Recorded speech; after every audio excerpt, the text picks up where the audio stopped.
Hello everyone, welcome back to another episode of our entitled parents. In today's episode, EK learns the hard way not to steal drinks. Trigger warning. Entitled mother makes her child sick. My mom wronged me 2 years ago and I feel like a moron. Before we get started, make sure to subscribe so you will never miss a video. So let's get started. EK learns the hard way not to steal drinks. Trigger warning. Do not read this if you have a weak stomach. Consider yourself warned. Okay, among my many vices, gaming, etc., one that I have had for many years is my addiction to nicotine. Now, I'm not a smoker. Honestly, I hate the smell of all forms of smoke. I use smokeless tobacco, better known as snuff, chew, or dip depending on where you are in the nation. When you use this stuff, you spit, sometimes quite a lot. Because of that, I've had this habit of keeping old soda bottles handy. That way, I can spit in the bottle and seal it. No worry about accidentally spilling it and making a mess. This has also the effect of, sometimes, making it easy to hide what I am doing. I never expected that it'd cause trouble though. Trouble and humor. So, couple of years back I was taking a cross-country trip by bus. About halfway to my destination, at a layover in Denver, I had the following encounter. Dramatis personae, aka entitled kid, TM, tired mom, me, taking a seat outside the bus station at a nearby store. As I sit down, I put my half-full spit bottle beside me and start checking my phone. EK, pointing at bottle, gives me dat. Me, what? Ha? Oh, no, you don't want that. EK, I want it, give it to me.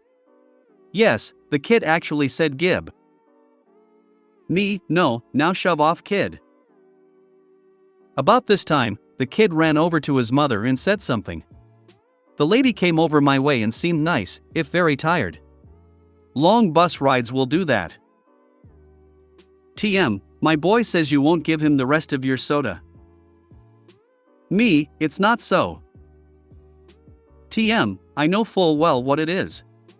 Why don't you just give it to him? Me, but. TM, just give it to him. At this point, I just shrug, gesturing at the bottle. The liquid in it was dark as cola, though it sure as hell wouldn't be as tasty. Mom smiled and thanked me, taking the bottle and walking back over to her hellspawn. I decided to hang around and watch everything. The kid turns to me, flips me the bird, and then makes a show of opening the bottle and taking a big gulp out of it. You could see his brain suddenly short-circuit. Gag reflex kicked in, along with the sudden need to swallow. I could tell that his mind was fighting with itself. Eyes the size of saucers, the gag reflex won and he blew the liquid out all over the front of his shirt, then pants. Then he started to dry heave. Turned several interesting shades of color too. All the while, the mom was watching him, patting his back. Eventually she carried him off in the direction of the restroom to be cleaned up. That kid looked like he'd never trust a Coke ever again. I ended up speaking to the lady later, while we all were on the bus. Apparently, the grandmom had seriously spoiled the kid, giving him anything and everything he wanted. Mom, for her part, was trying to teach him that the world didn't work that way. I think her little stunt with my spit bottle made a point. Did she know it was spit and gave it to him so he would learn? I think so. She was tired of his shit and decided to let him learn a lesson the hard way. Kinda harsh and really gross, but hopefully the kid learned. Bold, but I love it. I knew something was up when she cut you off. I don't know if she was wagering that it was booze or dip juice, regardless, that lady had had enough. I hope he didn't get really sick, but only because she would have had more shit to deal with on top of a shit kid. EKM the effects of an EGP, entitled grandparent, delivered deliciously, even if the EK didn't think so. You could have just said entitled grandparent without EGP if you were going to type the whole thing. Entitled mother makes her child sick. I'm not entirely sure this fits with the subreddit, as this isn't my own story, but comes from a friend of mine who uses the story as a kind of teaching moment with both educators and parents. Some context before going into this: my friend is a park ranger at one of the more popular state parks in my home state. He has a whole laundry list of duties, but one in particular is an educational purpose. In the last weeks before summer starts, schools in the area will undertake a field trip out to the park.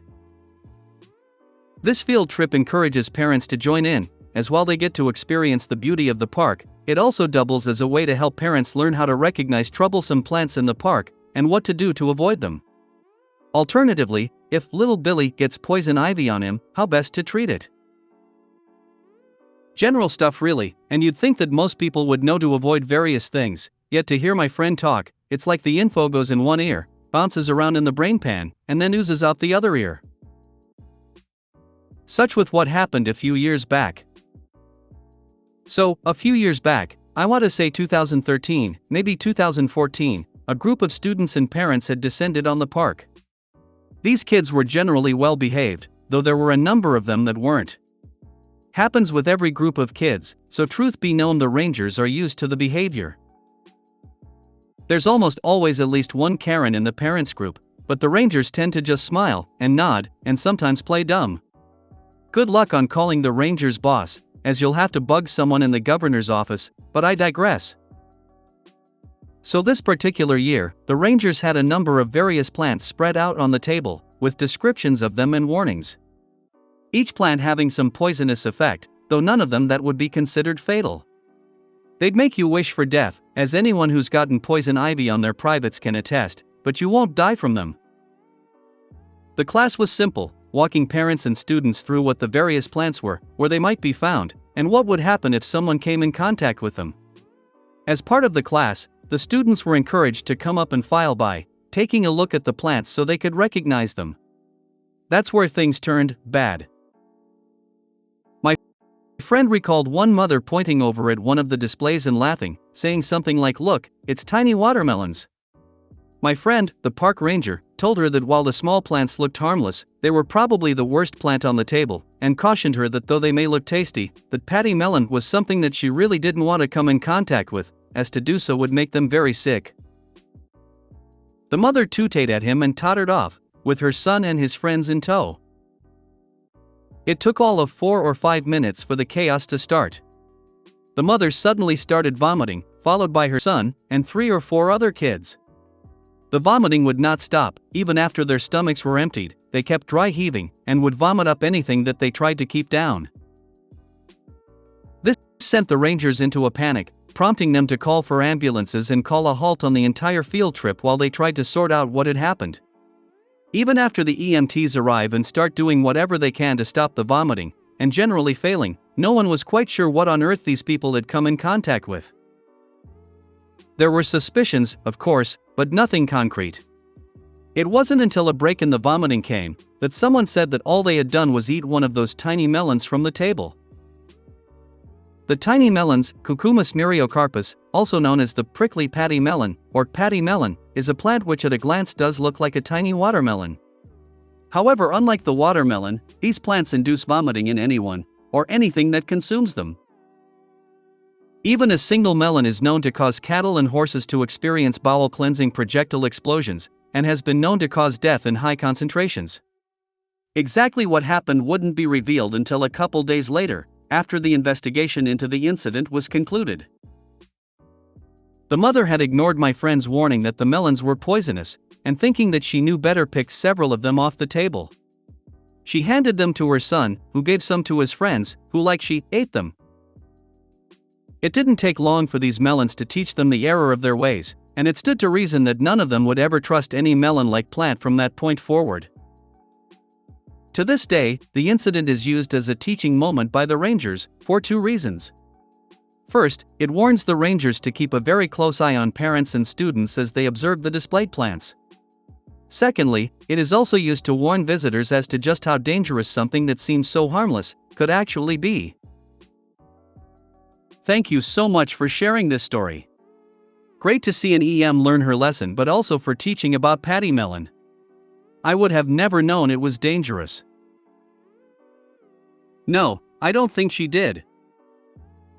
See, this woman looked at a table full of poisonous plants and thought it would be a good idea to eat one.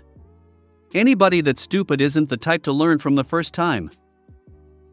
Common sense says never consume something that you cannot positively identify as safe. And if an expert says don't eat this, then don't eat it. But clearly, common sense is rather rare nowadays. Play stupid games, win stupid prizes. Reminds me of the story of a guided boat trip down the Colorado River. The guide fancied himself quite the expert on wild edibles, so, halfway through the trip, he pulled some wild celery and ate it. Then he died, because he failed to note the purple spots on the stem which identified the plant as water hemlock. Yes, it does look like wild celery.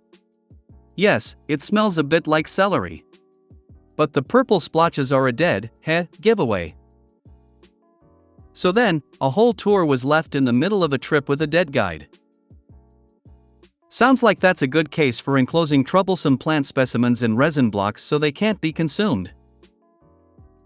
I was at a quilt retreat in Tennessee and noticed that the grounds were loaded with poison ivy. Knowing that most of the participants were city people, I asked during the get-to-know-you gathering who knew what it looked like. One woman out of about 25 raised her hand. So everybody trooped out and got a botany lesson. My mom wronged me 2 years ago and I feel like a moron. Basically, she took out nearly $200 to donate to tithing, when I never gave her consent to do so in the first place. Plus, I didn't even identify as a Christian anymore at that point. I eventually forgot about it and luckily she never did it again, but recently something happened yesterday that made me remember what I should have done years ago. She wanted me to go buy toilet paper when I was shopping, but I decided not to since we already have 5 packs at home already.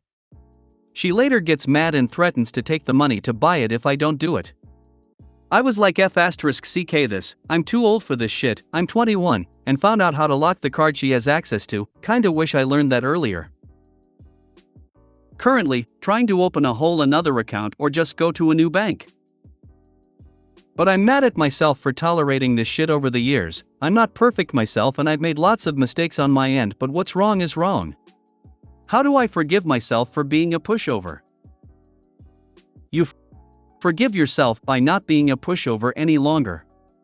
It doesn't matter that, maybe, you once were. We all did stupid things. Did you forgive yourself for shitting your diaper when you were a baby? The point is to move on and grow. Nothing to forgive in this case. Ice cream works, too. Or a nice pair of new shoes. Oh, and radio silence when mom realizes she can't use you as an ATM any longer. If you made it to the end of the video, thanks for watching. Don't forget to like, subscribe and share, and we will see you in the next video.